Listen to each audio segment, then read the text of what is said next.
যদি কোথাও প্রেমের নামে অবৈধ সম্পর্ক করেন, অবৈধ রিলেশন করেন, হারাম সম্পর্ক স্থাপন করেন, তাহলে দিন শেষে আপনি কিন্তু আপনার সেই হবু স্ত্রীর সাথে বিশ্বাসঘাতকতা করলেন।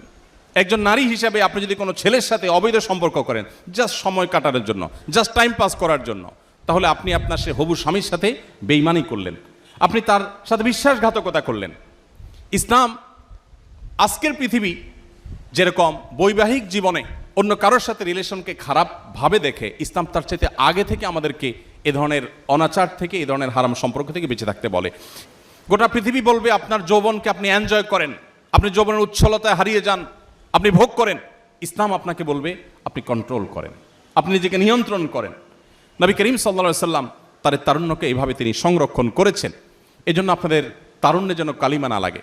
আমাদের মুখতার ভাই বিবাহ সম্পর্কে বলছিলেন, একজন মুসলিম তরুণ তার তারুণ্যে